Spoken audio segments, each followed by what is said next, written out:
rumbling fuck, shake your tits and swing your dicks. Happy frozen final Friday of January, kids. So let's get it going with a nipple-thawing episode of your favorite internet sensation with Libation Friday Wrap-Up. Before we get today's show kicked off, I want to tip my hat to tonight's libation. I wasn't sure what I wanted to drink, but I figured I needed something that's going to warm you up from the inside out. So I'm polishing off the rest of my Basil Hayden's bourbon that I got for Christmas. So as I lose the drink up and be somebody.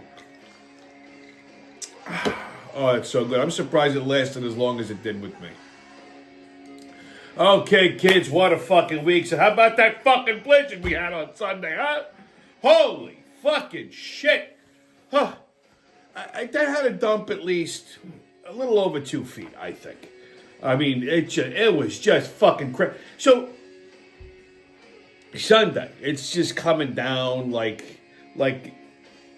there's no tomorrow. So I go outside, and I says, you know what? It just lightened up a little bit. Let me just start clearing some of this snow so don't get too fucking out of control, right? So I cut it. Now, of course, the snowplows had gone by, I guess, earlier in the day, and they packed my fucking driveway in like they always do. No big deal. I drive a truck. I'm just going to ram through it. So I cut a little path. I shovel, down the walkway. I come up the sidewalk. I always cut a path right to my truck, clear some of it off. Just as I'm done, I turn around. I go back in the house, and there's a fucking snowplow comes flying down the street. I don't think nothing of it. Well, this guy comes in. He's coming in hot.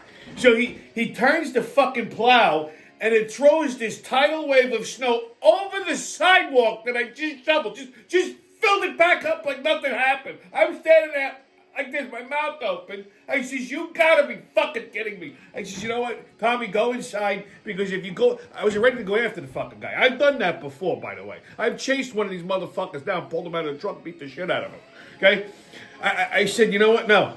I said, if I go after this fucking guy, I'm going to end up in jail. I can't do it. I just go back inside. So, Monday, Jesus Christ, it was like shoveling concrete. So my sidewalk is like 3 blocks long. I mean, literally. I mean, it just, and you got to shovel the whole fucking thing because God forbid somebody fucking falls, who's going to take a walk in a blizzard? I get the one retard that wants to come take a walk down the street. They're going to fall in the snow, and then I got to bury them until fucking April. Okay? So, all day it took. So I just did it in intervals. But it was literally like moving concrete. My fucking shoulders still hurt. And I don't know what it is about snow being on the ground. It makes people fucking retarded. Look, if you were driving around in the middle of the snowstorm Sunday, you better have 4-wheel drive. If I gotta see, I don't worry about that shit because I drive a tank, right? So if I have to go out, no big deal. Am I doing it for fun? No. Okay, but if I gotta go do something, whatever the fuck, no problem. But Monday, Tuesday, it's not snowing no more. Okay, maybe Monday's still snow on the ground because they didn't plow all the fucking roads yet. All right, but it's now Friday. I don't understand why people still don't know how to snow being on the ground makes people drive more retarded than they do when there's no snow on the ground. They don't know what to do with themselves. They go to a parking lot and they literally get retarded. I'm trying to go to the gym. This woman pulls into the parking lot and there's fucking spots. And she's like, I'm like, lady, fucking move your car. Go to the supermarket before. That's a whole. Go to the supermarket before. And same shit. I'm like, what the fuck? Why are people retarded? Holy fuck. So apparently we're getting more snow this weekend. All week I've been hearing this. But yet the weather people don't seem to know how much. They have no remote idea. We could get a bus thing or we got 15 feet. I'm like, what the fuck, dude? Can we narrow it down a little bit? 1 minute they're saying, oh, it's not going to snow Sunday. And then, you watch it again, oh my God, we're all going to die. I'm like, it's like one extreme or the other. There's a pretty big fucking margin of error here. Can we narrow it down a little bit? So I don't know, it may snow again Sunday, it may not. But I went to the supermarket this afternoon, I had a little time in between calls. And I said, I had to get a couple, 2-3 things, like milk, half and half, like fucking couple things. So I drive up, I go to the supermarket, and I'm like, why the fuck is this parking lot so full? It's a Friday afternoon. Holy shit. You would think they were giving out free groceries in the supermarket today. I guess everyone thinks it's going to fucking snow again, and they must have ran through all their supplies that they stocked up on last week. It's ridiculous. Anyhow, so Sunday, what did I do Sunday? Nothing. It was a good day to just do nothing, and that's exactly what the fuck I did. Watched a little football. By the way, I was right, but I'll get to that later. Watched a little football. Made some dinner, and then I watched that new Springsteen movie. Okay, Deliver Me From Nowhere. Now let me talk to you a little bit about Bruce Springsteen. One, here's a fun fact. Bruce Springsteen's mother was Italian, and she was originally from Bay Ridge, Brooklyn. So he's sort of kind of one of us, and I don't like to say that. Now I've always thought Bruce Springsteen was talented. I always liked some of his music. Not all of it, but some of it. Like the songs I like. And the other ones, like the more artistic, the artsy, fruitsy shit, I hung on. But lately, this motherfucker doesn't seem to understand that he should keep his mouth shut about political things that have nothing to do with him, things that are way beyond his level of intelligence, because you're alienating probably the majority of your fucking fan base at this point, right? So, he's making all comments about ICE and everything. So I've kind of ever since, Trump won the first presidency, I've sort of written him off. Because once, whether it be an actor or a musician goes super political and they're trying to ram their stupidity down your throat, fuck you. I don't need to listen to you. The old shit that I still like, if it pops on the radio, okay. But I don't, seek it out anymore.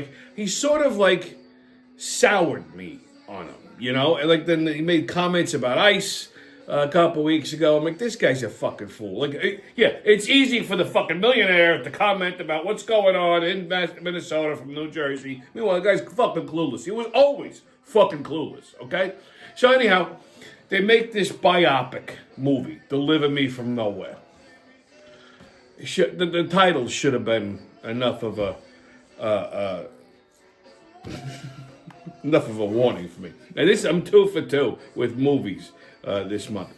So I like biopics. I got curious. Fuck it, let me watch it. Holy shit, 15 minutes into this fucking movie, I'm like, this is just awful.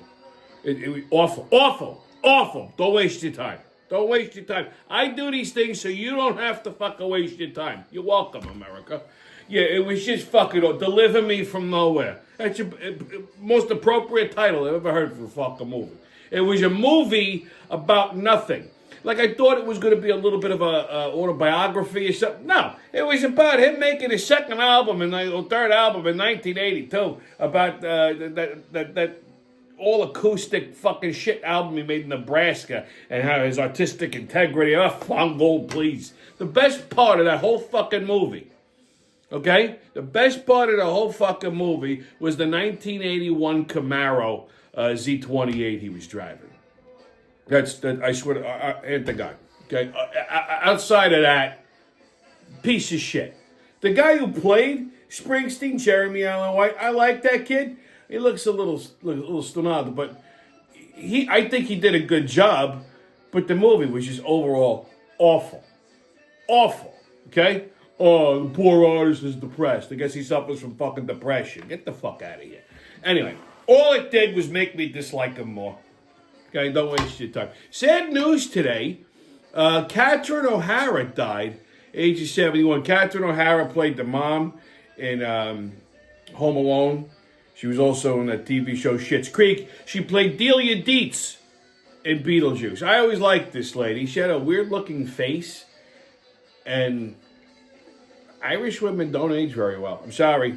I got nothing against Irish people, but they don't age well. They need a little Italian mixed in there, I think. So yeah, unfortunately, she passed away at 71 years old today. So earlier this week, my nephew, my friend's kid, and I've known this kid since he was a baby, so he's like my nephew, calls me Uncle Tommy. So he's a smart kid. He really is. He's a good kid, very smart. He's about, I don't know, late 20s, early 30s, something like that. And he's got a good job right now. He's doing very well. He's making some nice money. He just bought a condo and everything, and he's doing good. And he always comes to me for advice, about certain things. So he calls me up the other day. He's like, Uncle Tommy, I gotta ask you. I need some advice. I said, oh, kid, what's up? He said, I need some dating advice. So I started laughing at him. I says, you're asking me for fucking dating advice? He goes, yeah. He goes, because you're the only one who's not married, but yet, you seem to be okay, and blah, blah, blah. He's like, I said, well, all right. I said, what kind of advice are you looking for? He's like, well, how do I meet, a good girl? I said, well, kid, I don't know how you kids go about meeting chicks these days. I said, in my day, you went to a fucking bar, you went to a restaurant, you could pick up a girl just about anywhere as long as you were charming and not a creep. I know you guys do a lot of shit on the internet. I says, the meeting is not the hard part. I said, it's the weaning out and the keeping. That's the trick. He said, well, what do you mean? I said, look, you're a good looking kid, right? I says, you do okay, you make pretty good money, you got your shit together.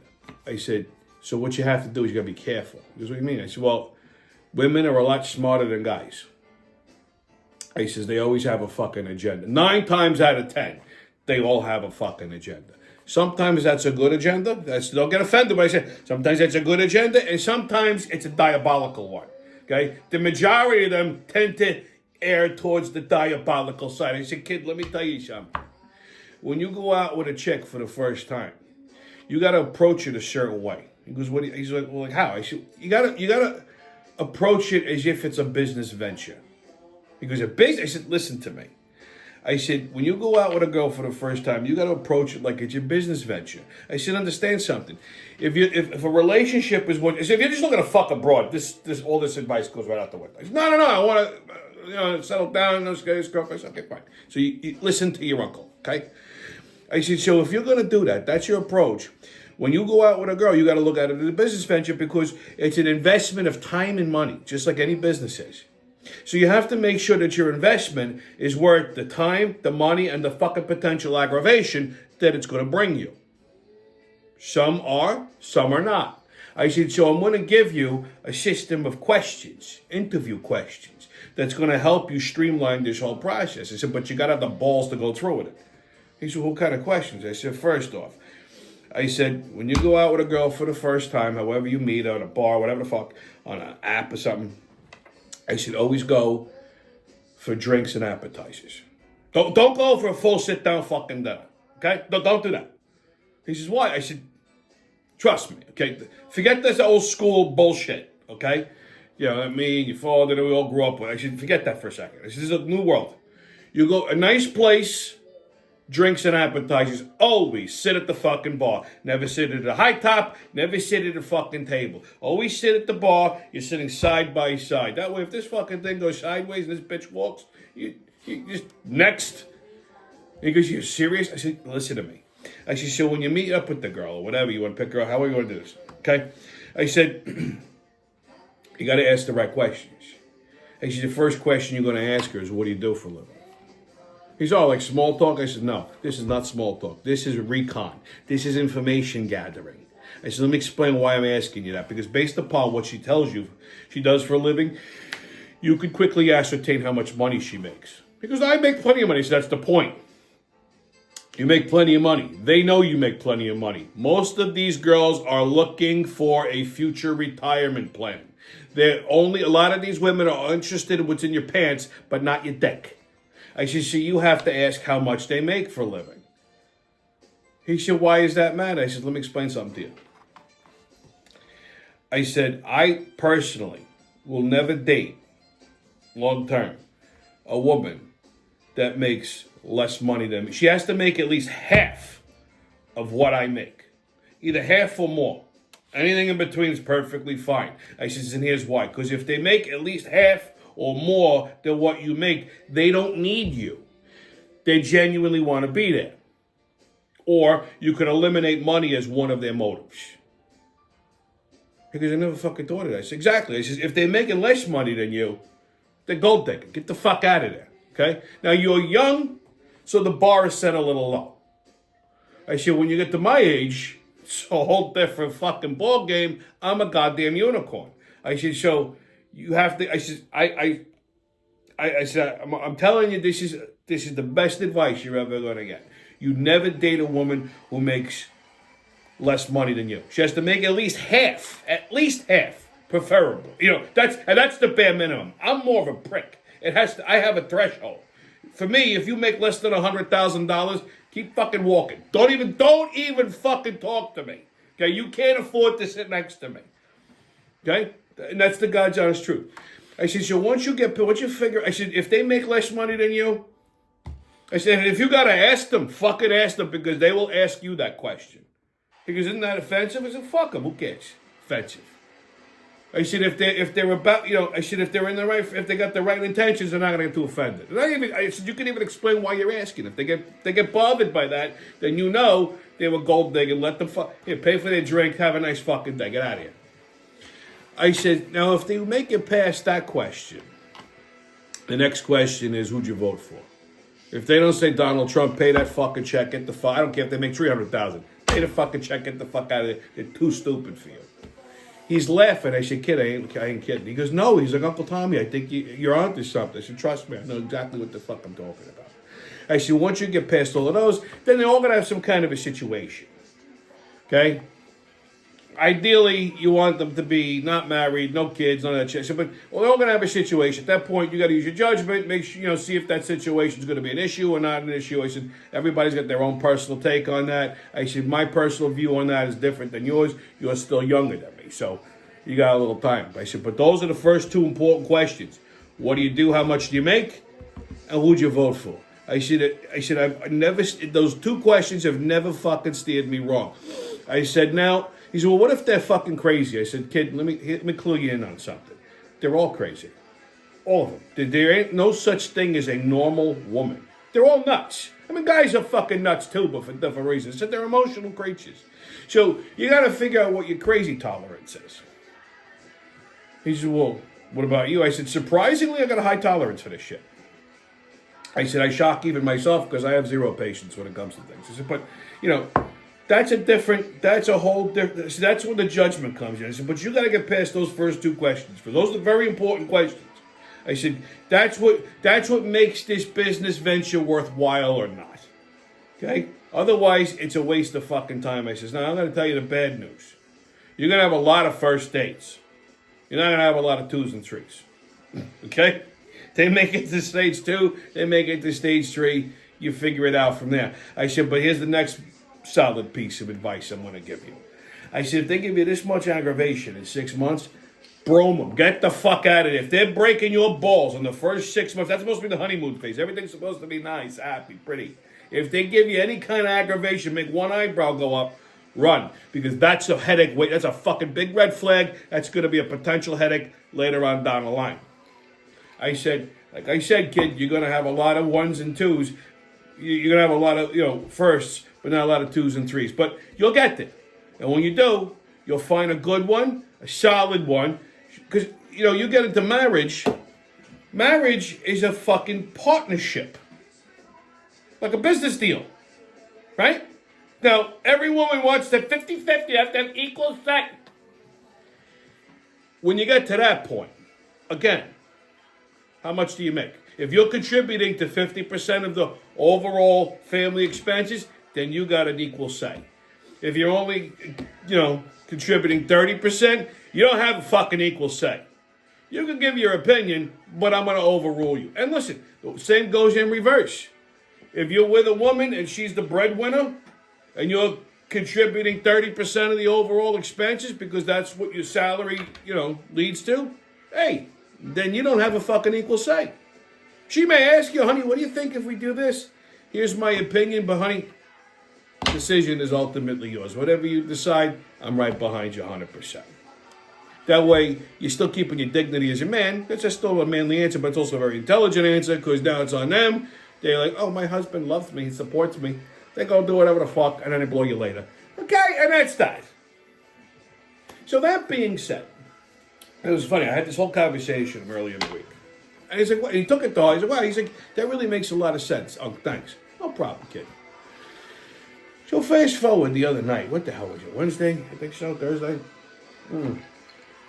I'm at King Umberto's, sitting at the bar. And I overhear these two chicken heads from across the bar. Young broads, right? And they're talking about the kind of guy that, oh, that man's got to be all about his business. He got to be making this much money. He got to be doing it. He got to have to take care of me. And I'm looking at these two fucking rat traps, and I'm thinking, okay. Meanwhile, they're drinking some kind of Cosmo, some unsophisticated cocktail. So there was this couple sitting at the corner of the bar that I'm friendly with, and all the couples. Some bullshit. And as I'm talking to them, I'm listening to their conversation. My buddy Mark comes in. Mark's an older guy. Nice, very nice guy. He's a sweetheart. He's Jewish. He's got some money. He does, he does well. He's got money. He's a very nice guy. If he sees two girls at the bar, he's going to talk to them and he's going to try to buy them drinks and not to hook up with them or anything like that. He's like 100, But he's a sweet guy. But I could see these two bitches eyeballing him as soon as he walks in. And I said, here we go. So he sits down. He's talking to all of us, and he leans over, he says hello to these two girls, and right away they're like touching him, and I'm like, oh yeah, look at this fucking hooey. So I couldn't help myself. So Mark's talking, I hop up, I walk around I say hi to Mark and give him a hug, and he goes, oh, he introduces these two girls. I said, oh, hi, how you doing? And of course now they're eyeballing me, right? Diamond fucking Jim over here. Because like I said, women are not stupid. They look you up and down. They look at the same thing judges look at. Your watch, your shoes, how you dressed, all of that shit. I'm a little flashy, so, they probably think, oh, this motherfucker got some money too. So I say, how you doing? I said, so what do you guys do for a living? Simple, So one of them turns around and says, oh, I'm a hairstylist. I said, a hairstylist? I said, what about you? She said, well, I'm studying to do this. I said, so you don't have a job? She said, no, I didn't say I didn't have a job. I said, so what do you actually do for money? She said, well, I work in retail. I said, you work in retail? I said, you're a hairstylist and you work in retail? I said, it's funny. I couldn't help but overhear you guys before. You were talking about, kind of guy you're looking for. I said, but between the two of you probably barely make 50 grand a year. And they like, I thought my friend Mark goes takes a sip of his drink and he chokes on it. I said, what the fuck? I said, are you even able to pay for your fucking drinks? And they were like, well, what do you do for a living? You make at least the highest, sweetheart. I make 3 times that. I said, but you guys collectively don't even make 50 grand. I said, you got a lot of fucking nerve having requirements. I'm like, I don't care if you were fucking dimes, both of you. I said, but you're not. I said, but, shit. I said, you have a nice night. Now, my friend Mark is now mortified. Like, you don't even want to look at them. These two broads right away put their drink down. They took out their fucking debit cards. The bartender's fucking laughing. They got up and they fucking left. I tore them apart. And then they fucking left. And the couple the other like, Tommy, this is why we love you. He's like, what the fuck was that all about? As I was telling him, and he's like, no shit. I'm like, yeah. I said, they all got big balls. I said, but, meanwhile, they're poor fucking broke. Like I said, certain ages, the requirements change. But, like, for me, you don't even make 100 grand a year. Don't even fucking look at me. You can't even pick your eyes up and look at me. And that's all I'm going to say about that. So, fellas, if I helped you out a little bit in any way, you're welcome. Okay, baby, it's cold outside, but we got one big hot mess of a show to warm you up. So sit down and hold on, and here we go. Here's a brand new segment called They Can't Get Right. Black people, they really love chicken. Black people, at the crib, they always kicking. Black people, they wear really long shorts. I said black people, they're better than us at sports. Except for soccer. Black people, they can jump really high. Black people, but if they jump in the pool, they'll die. Black people, they're very strong and very proud. I said black people, they sometimes talk really loud. So please don't discriminate because of their Kids, skin. get your tickets out. We're about to hop onto that maniacal, magical express in the mayhem and fuckery. The crazy train's about to leave the station. Oh, boy! Woo-woo! First stop, New York City. So, Mayor Bush start calm down. He said Wednesday that the wealthiest people in New York City are going to have to pay more in taxes to cover a $12 billion deficit in the city's budget. So, because they gave away a lot of money to fucking migrants, and they want to give even more money away to these filthy, low-income fucking Section 8s that don't want to work, okay? Free transportation and free groceries and all that other happy horse shit. So there's a $12 billion budget, a deficit in the budget. So they're going to tax all the wealthiest of people in New York City, including our friend Robert De Niro. And so the exodus begins. Told you it was coming. All right, next stop, Minnesota again. A hot spot of the world. So let's talk about this fucking Merce, Alex Preddy. Spoiler alert. He got shot by fucking around in a protest. So this is a big thing. First of all, the guy's a male nurse. We all know how I feel about that. Men should not be nurses. Okay? It's a woman's job. Okay? Men do not have the bedside manner for that. That doesn't mean I think women can't be doctors. I think some of the best medical doctors out there are women, but that's a story for another day. Certain professions really should be either all men or women. Nurses are the same. But this Merce was, clearly a $3 bill. His last name is Pretty. Okay? So here's your fucking libtard. Here's a libtard. So give you the summary, right? This guy goes to a fucking protest in Minnesota, engages ICE agents. He has a loaded firearm on him. He gets shot. Now, here's the facts. Because, that's the way the media portrays that. Just the way I said it. Like, the guy's a fucking saint, and ICE woke up that day like, hey, listen, you know what? If we see a fucking little Merce, let's shoot him. And they'll lead you to believe that the one cop shot this guy 10 times. They murdered him. They murdered poor Alex Preddy. Here's the facts, okay? When it comes to law enforcement, law enforcement agents are allowed, trained, encouraged to use force to de-escalate a potentially dangerous situation. If they feel that their lives are in jeopardy, they are authorized to use deadly force to de-escalate the situation as quickly and as expediently as possible. Those are facts. Okay? Now, I am not a law enforcement officer myself, but I do know a thing or two about a thing or two. Now, Alex Preddy, which I find this to be quite hilarious, is a libtard who's legally allowed to carry a gun. He's got a pistol permit. All these libs all talk about how, they should take away your guns. The guns kill people. Meanwhile, this little Merce is a pistol-packing mama. Now, this guy clearly takes it up the ass. Like, he, at night, pops the slide off of that thing, loads it up, shoves it up his ass, and cries himself to sleep biting a pillow, pulls it out, loads it, puts it back on the handle, slides in a magazine, racks in a load, and sticks it back on his pants. Now, in Minnesota, he's legally allowed, he has a concealed carry permit, which means he's legally allowed to carry a permit within certain boundaries. Just because you have a concealed carry license doesn't mean you can carry it everywhere all the time. There are certain, albeit not many, but there are certain limitations. For example, in New York, I'm legally allowed to carry a gun. If I take my gun and I put it in my holster and I walk out, I go outside, I go through a parking lot, I'm perfectly legal. Let's say I'm going to a bar. I park my truck, I get out of the truck, I'm walking across the parking lot. I'm perfectly legally allowed to carry my pistol until I get within 50 feet of that bar. Once I become 50 feet of that bar, I'm now carrying illegally. So there's little things like that. Now, in any state, now those laws vary from state to state, but in any state, this one law is pretty much a hard and fast law when you have a pistol carry permit.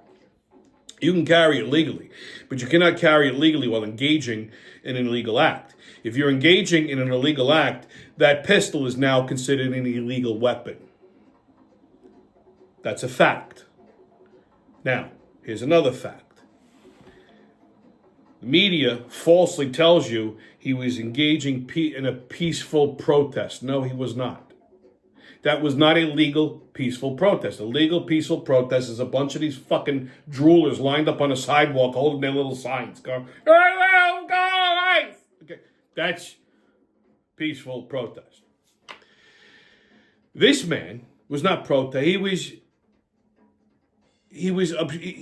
was obstructing a fully authorized and fully legal federal law enforcement operation. You have federal agents, federal law enforcement agents on the street executing a warrant to apprehend and detain illegal aliens. Any type of obstruction of that is obstruction of justice. That in and of itself is a crime.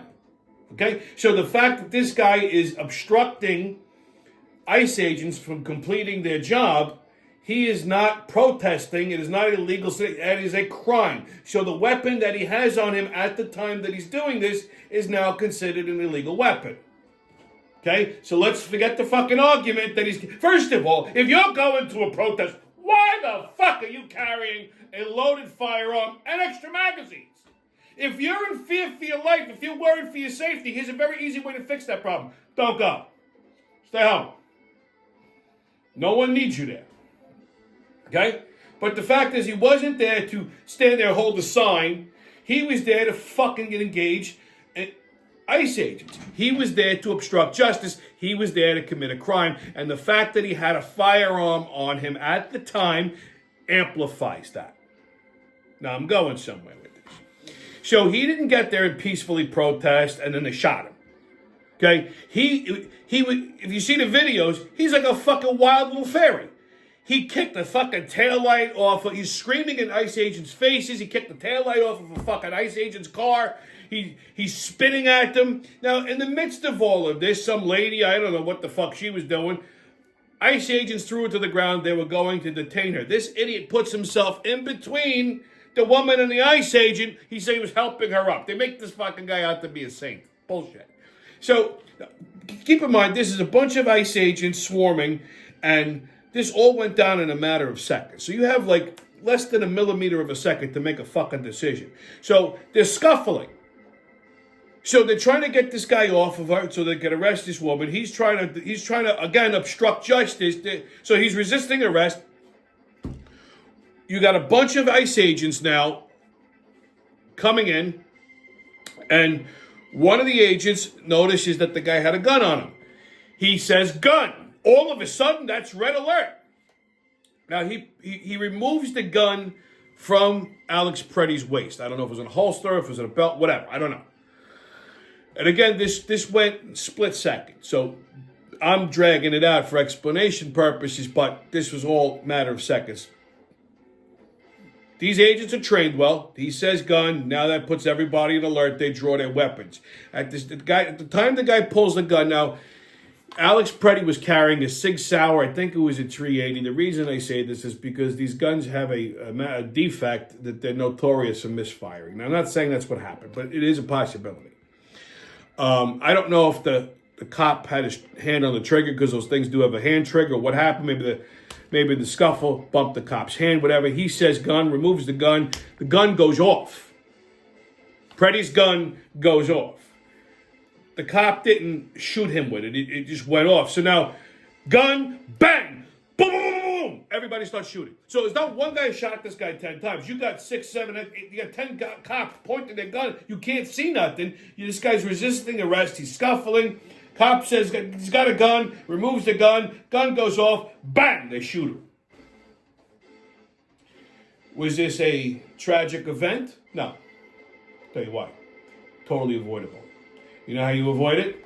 You don't go to you don't obstruct ICE agents as they're executing fucking warrants. No different like you would, like if you interrupted an NYPD cop making an arrest and there was a scuffle and you got shot, that's on you. The ICE agents were not at fault there. You know, I mean, could they have handled it a little bit better? Truthfully, I don't know. I'm not there. I'm not a cop. I'm sure if you talk to law enforcement agents, they may have varying opinions. But the bottom line is this. This was not murder. Murder has to be premeditated. Okay? It has to be planned. These ICE agents didn't wake up that morning and go, let's shoot this little motherfucker 10 times. Okay? The media goes, why did they have to shoot him 10 times? Because there was 10 cops that all heard the word gun. And then they heard a pop. And everybody's just... Because they were in fear for their lives. And that's a reasonable expectation. And to execute deadly force is a reasonable reaction. They're trained for that. So I'd love for them to charge these cops with murder one. I'd love for them to retain me as counsel. Because within 15 minutes, they'd be walking out of that fucking courtroom. Okay? This is not murder. It's not even manslaughter. These cops are doing their fucking job. First of all, the scenario was escalated because of these retards in Minnesota like Fry and Waltz. They go, you gotta go out there and take to the streets and take over and get ICE out of here. You're inciting people to commit a crime. You're inciting people to obstruct justice. You're inciting people to interfere with a mandate of the federal government, which is fucking treason. These are not peaceful protests. These are criminal actions. You are obstructing justice. You know how you avoid getting shot by ICE agents? Leave them the fuck alone and let them do their job. Because these people that they're pulling in and deporting, in another week, if they were on the streets, they probably victimize you. And that's a fact. Okay? They don't belong here. They're here illegally. They are criminals. I don't understand what people don't understand. So, I'm tired of hearing about this Alex Petty thing. I'm tired of these fucking libtarded assholes. And they're even defending the Second Amendment constitutional rights. 5 minutes ago, they're saying they should do away with the Second Amendment. Now, well, he is legally entitled to carry a gun to protect himself. Protect himself from what? ICE agents? How about you just leave them the fuck alone? They're not after you. You're sticking yourself in there, but you're obstructing justice. They're trying to just do their job. And they're already on full alert because you got all of these fucking guys screaming at them, spitting at them, just in their face constantly. You hear gun. Listen, I always say, you make a cop fear for your life, you are not going home that day. You're going to get shot. They're going to kill you. And I don't blame them because if I was a cop and you make me fear for my life, I wouldn't fucking hesitate. I'd blow your fucking head off. Okay? Shit, I'm like that now. I'm not even a cop. So, was Alex Petty wrong? Yes. Was ICE wrong? No.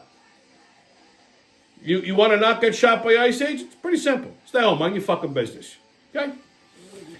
Next stop, Iran. Well, we might be lighting them up soon again. These fucking ragheads like to learn the hard way. So, Trump sent the fucking naval armada and he gave them a stern warning. You stand down or we're going to blast you down. All right, kids, tonight's musical guest is, for all my country music fans, Mr. Buck Dawson. Here you go. I wish she'd clean her anus. I wish she'd douche down there. I wish she'd wax her bikini line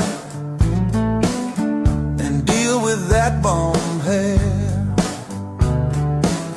I wish her fanny smelled better. I wish she'd change her thong. I wish she'd wipe from front to back. I think her mother taught her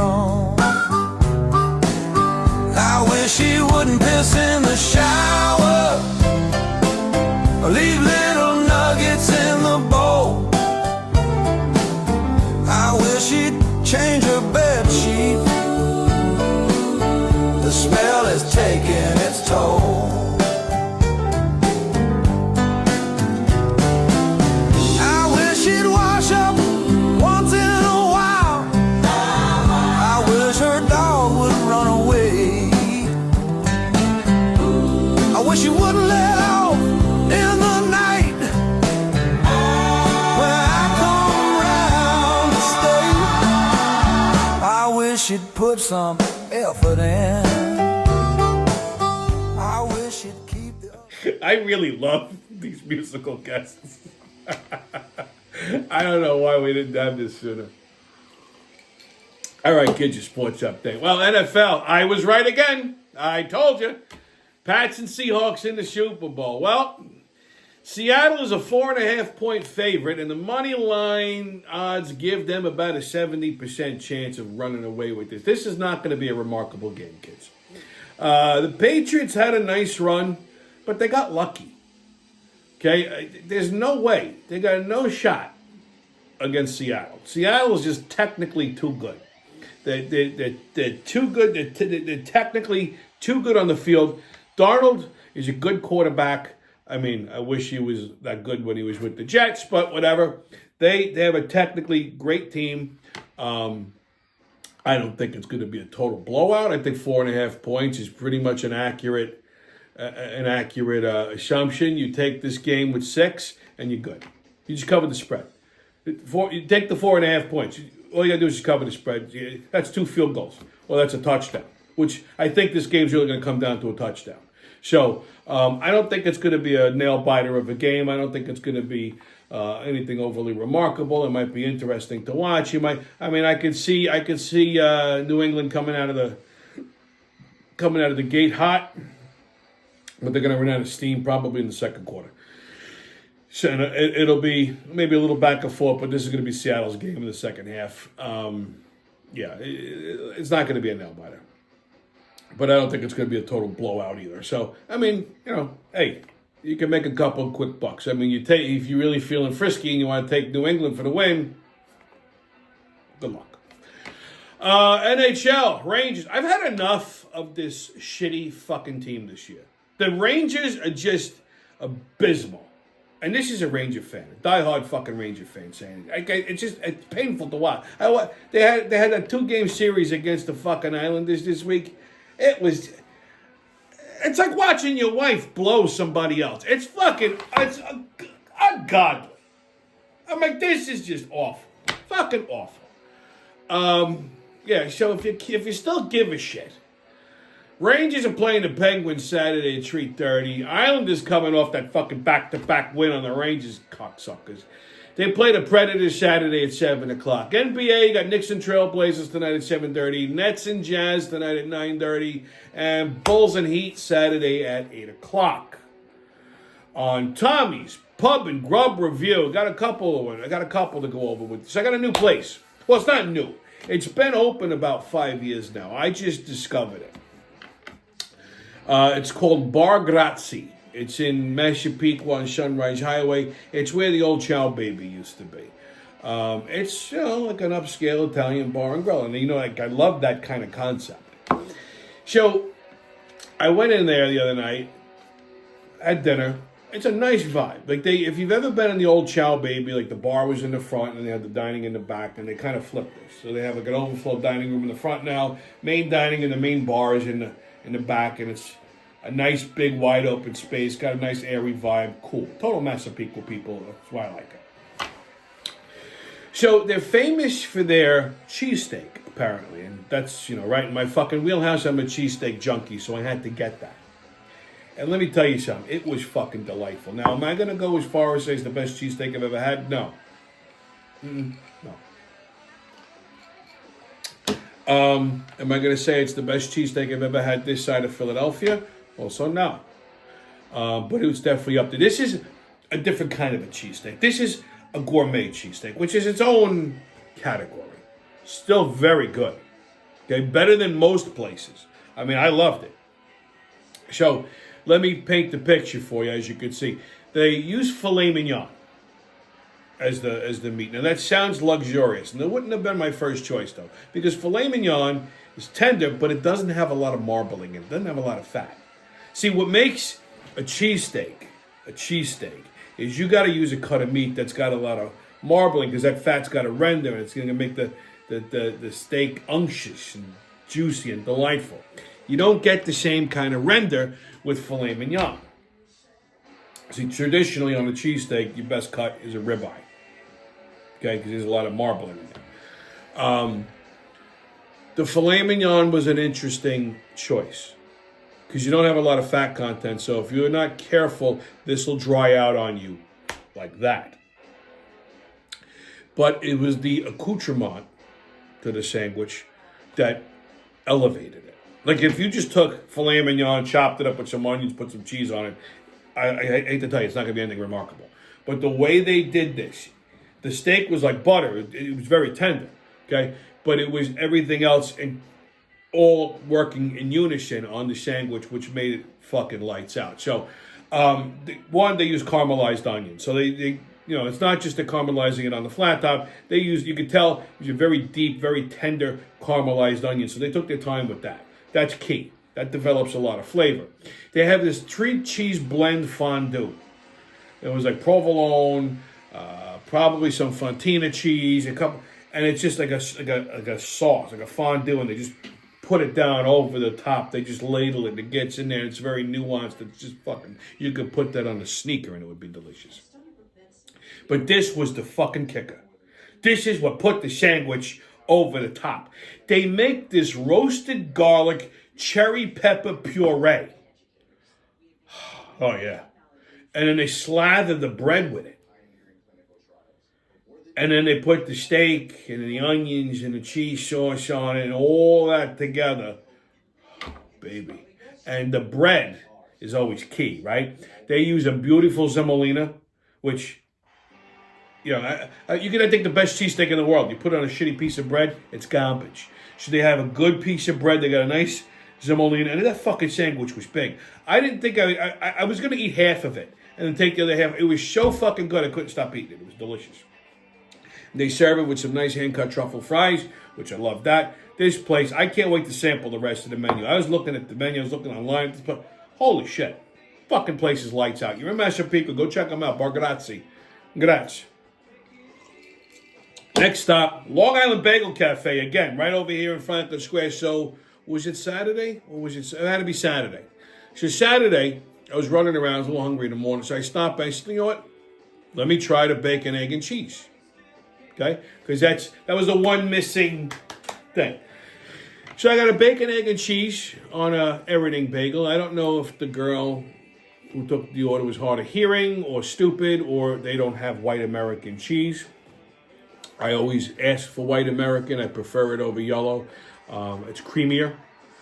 I picked up that habit in South Jersey and Philly, in Pennsylvania. They don't. You ask for like a cheeseburger or anything with American cheese on it, they automatically go to white. And at first it was a little, because I wasn't used to that. I grew up with the yellow. But in my older years, I've grown to prefer white American because it's creamier. It's pure. The yellow American, they add annatto powder to it to give it that color. It doesn't really impart anything as far as flavor-wise. It just gives it that yellow color. But I feel like it dries out the cheese a little bit. It's a little drier. So the white has a creamier consistency. So that's usually what I ask for. I don't know if they don't have it or she didn't convey that or whatever the fuck, put yellow American on. So strike one. I am happy to say that the everything bagel that I got had a decent amount of everything bagel seasoning, but I noticed something about their bagels. They're very fat, which is nice. They're thick, they're fluffy, but diameter-wise, they're not that big. All American. A&S gives you a bigger bagel, okay? So it was a good bacon, egg, and cheese sandwich. Kind of hard to fuck that up, but you'd be surprised.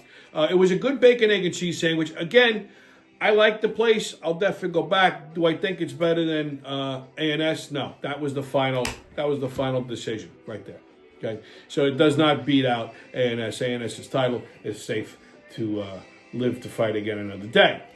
Okay, and the final stop and the pub and grub review, the Golden Steer. The Golden Steer is a famous steakhouse in Las Vegas that was frequented by the likes of the Rat Pack, like Sinatra had his own booth, Elvis. There a myriad of fucking wise guys from New York, Chicago, Cincinnati, Louisiana, all over. Anybody who came to Vegas, everybody went to the Golden Steer. Well, I'm happy to say that the Golden Steer has opened its first location outside of Las Vegas, right over here in New York City, in Greenwich Village, on 1/5th Avenue. Here's what I like about this place. I've never eaten there. I never eaten at the one in Vegas. It's family owned. It's been family owned since they've opened. It's an Italian family that owns it. Now the daughter runs it with her husband, and they finally opened this alternate location. And I mean, just look at this fucking prime rib.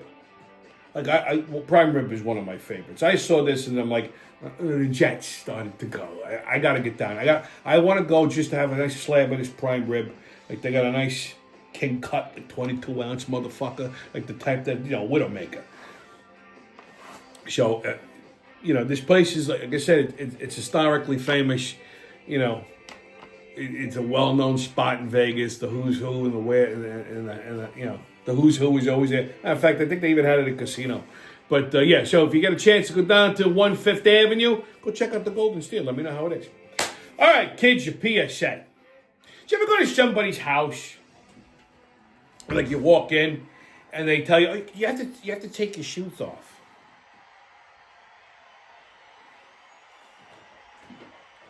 What made me think of this is lately, with all the salt and everything. When I come in, I take my boots off, and I normally don't do that. Like I don't take my shoes off when I come into my own house. So if I go to someone's house and they tell me I got to take my shoes off, I don't.